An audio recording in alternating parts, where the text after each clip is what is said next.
नमस्कार, मैं हूं रविंद्र जैन और आप देख रहे हैं मुंबई मास टाइम्स। आइए देखते हैं आज की मुख्य खबर। वाटतं की विरोधी पक्षाला थोडी प्रगल्भता यावी लागेल। जगाचे सगळे देश ज्यावेळी याच्याही पेक्षा कठोर निर्णय घेत आहेत त्यावेळी आपल्याला माननीय प्रधानमंत्री मोदयांनी थोडासा त्याग करायला सांगितलं। कुठलेही खूप कठोर निर्णय घेतलेले नाहीत, त्याच्यावर इतका गदारोळ उभं करणं हे योग्य नाही आहे। यापूर्वी अनेक वेळा आपण हे बघितलेलं आहे, इंदिराजी असताना देखील हे झालेलं आहे।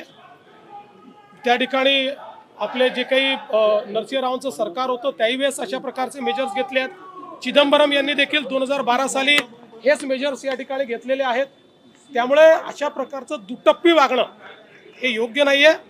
देशहिताकरता आंतरराष्ट्रीय परिस्थिती अशी तयार झाल्यामुळे जर आम्ही थोडंही ॲडजस्ट करायला तयार नसू तर मला असं वाटतं की या विरोधी पक्षाला प्रगल्भता नाही असंच म्हणावं लागेल। पंतप्रधानांनी घाटपातळीचं आवाहन आणि विदेश प्रवास टाळा असं जेव्हा केलं तर आता सोशल मीडियावरही काही प्रतिक्रिया व्यक्त होत्या की 15 तारखेपासून पंतप्रधान हे आठवडाभर युरोप दौऱ्यावर चाललेले आहेत। मला असं वाटतं यापेक्षा जास्त मूर्खपणाचं दुसरं लक्षणच असू शकत नाही की देशाच्या पंतप्रधानांच्या दौऱ्यावर प्रश्नचिन्ह निर्माण करणं।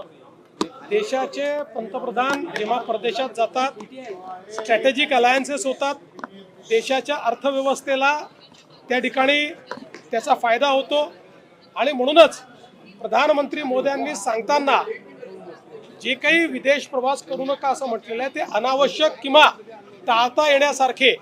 याचा अर्थ असा नाही आहे की आता एखादा जर आपला कोणी मोठा व्यापारी हा परदेशात डील करत असेल तर त्यांनी ती डील रद्द करून टाकावी, अशा प्रकारचा याचा अर्थ नाही आहे। बिनडोकपणे प्रधानमंत्र्यांवर या ठिकाणी मी बिनडोकच म्हणेन, अतिशय दुर्दैवाने म्हणतो, असे शब्द वापरू नये, पण जे अशी टीका करतात ते बिनडोकच आहे।